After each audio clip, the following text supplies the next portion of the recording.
welcome to my YouTube channel. This is the day 2 of our lead code series, and this is the question number 438. Find all anagrams in a string. इस question में we are given strings S and T. हमको return करवाना है एक array जिसमें कि stored होगी the starting indices of P's anagram in S. यानी कि जो पी का एनाग्राम होगा इन एस, ठीक है, तो उसका हमको फर्स्ट इंडेक्स को स्टोर करवाना है एक एक करके और रिटर्न करवाना है. ठीक है, अगर ऐसी कोई स्ट्रिंग ही अवेलेबल नहीं होगी, ठीक है, तो हम एम्प्टी रिटर्न करवा देंगे एरे को. तो इस क्वेश्चन में सबसे पहली बात तो ये है कि हम स्लाइडिंग विंडो यूज करने वाले हैं. तो उसका इंट्यूशन क्या है? इंट्यूशन यार ये है कि सबसे पहली बात तो आ, हमारी जो विंडो साइज होगी, है ना, जो हम विंडो यूज करेंगे उसका साइज हमें कांस्टेंट रखना है थ्रू आउट. ठीक है, तो ये एक पॉइंट था. और दूसरी बात ये थी कि हमको इसको ना पूरी स्ट्रिंग को एक ऑर्डर में, लेफ्ट टू राइट में ही ट्रैवर्स करवाना है फिक्स विंडो साइज लेके. तो जैसे ही ये विंडो का या फिर जैसे ये जो स्ट्रिंग की बात आती है ना, तो हम लोग स्लाइडिंग विंडो की तरफ सोच सकते हैं. ठीक है, तो सोल्यूशन देखते हैं.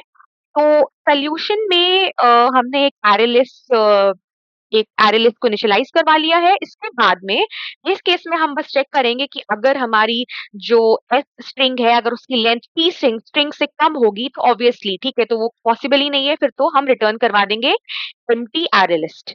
इसके बाद हमको, क्योंकि ऐसा कुछ डेटा स्ट्रक्चर चाहिए जिसमें हम स्टोर करवा पाए the frequency of all the letters of P string है, तो उसके लिए हम दो एरेज डिक्लेयर करेंगे और साइज 26.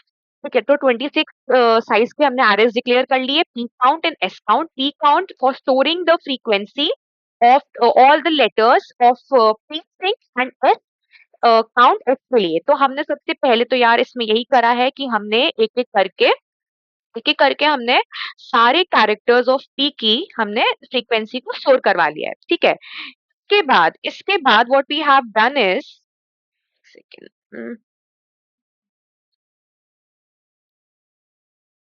इसके बाद what we have done is कि सबसे पहली जो हमारी विंडो है ना, साइज 3 की, साइज 3 की जो हमारी विंडो है CBA, इसको भी हमने स्टोर करवा लिया है काउंट में. ठीक है, इसकी भी जितने भी अल्फाबेट्स हैं उनकी फ्रीक्वेंसी को हमने स्टोर करवा लिया है एस काउंट में.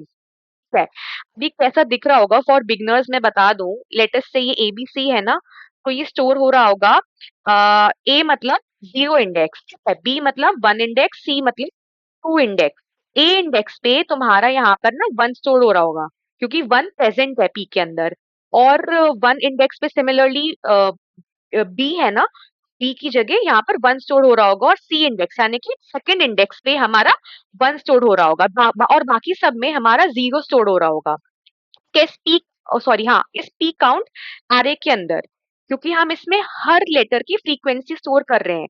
ABC यानी कि 0 1 2 के लिए यहाँ पर 1 1 1 स्टोर होगा और बाकी सारे इंडेक्सेस पर 0 स्टोर होगा. ठीक है, तो ऐसे ही अब हमने क्या किया कि एस काउंट में भी हमने जो हमारी फर्स्ट विंडो थी ये CBA, ठीक है, इसकी हमने लेटर्स की फ्रीक्वेंसी को स्टोर करवा लिया. क्या करोगे यार, अब तो सिंपल है, बस इसको कंपेयर कर दोगे, दोनों दोनों ही एरेस को. अगर इक्वल होंगे तो फिर तुम रिजल्ट में इसको स्टोर करवा लोगे जीरो इंडेक्स को. तो क्या करोगे कि तुमको यहाँ पर विंडो को आगे बढ़ाना है अपना. ठीक है, अब आपने आई को रखा है अपने पी डॉट लेंथ पे. पी डॉट लेंथ यानी कि ये यहाँ पर ई की जगह पर आपका आई आ जाएगा. ठीक है, और बी और A is already stored in the S count. B और ए की फ्रीक्वेंसी ऑलरेडी स्टोर्ड है. तो आपको पता है यार इसकी साइज क्या है, ABC है. ठीक है, तो अब आपको बस इतना काम करना है कि BAE आपकी नई नया सब एरे बन गया. अब आपको सी की जो फ्रीक्वेंसी है, सी की फ्रीक्वेंसी को आपको इसमें से रिमूव करना है. अब आपने रिमूव करवा दिया यहाँ पर सी की फ्रीक्वेंसी को इस काउंट एरे में से. ठीक है, और इसके बाद में साथ ही साथ में अब आपका जो ये नया लेटर था ई, ठीक है, फ्रीक्वेंसी को, इस कैरेक्टर को अब आप ऐड करवा दोगे इस कैरेक्टर की फ्रीक्वेंसी को इन काउंट.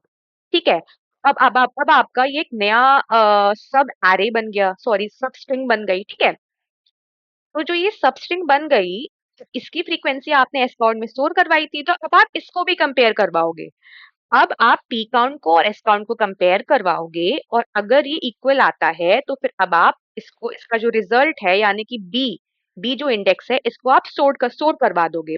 सिमिलरली अब आगे क्या होगा, अब ये होगा कि अब हमारा आगे जाएगा ये आई बी पर, ठीक है। सी तो था ही नहीं, बी भी अब आप रिमूव कर दोगे, तो बेसिकली अब आप जो लेफ्ट मोस्ट कैरेक्टर है ना उसको अब आप साइमल्टेनियसली रिमूव करवाते जा रहे हो एक एक करके, ठीक है। तो बस आप यही करवाते जाओगे और अपनी जो विंडो है ऑफ फिक्स्ड साइज उसकी अब आप फ्रीक्वेंसी को बार बार चेक करवाते जाओगे बस पी काउंट से, ठीक है। अगर वो मैच करती है तो मतलब अब आपका ये एनाग्राम प्रेजेंट है, तो अब आप इसका स्टार्टिंग का इंडेक्स स्टोर करवा दोगे अपने एरे लिस्ट में, ठीक है।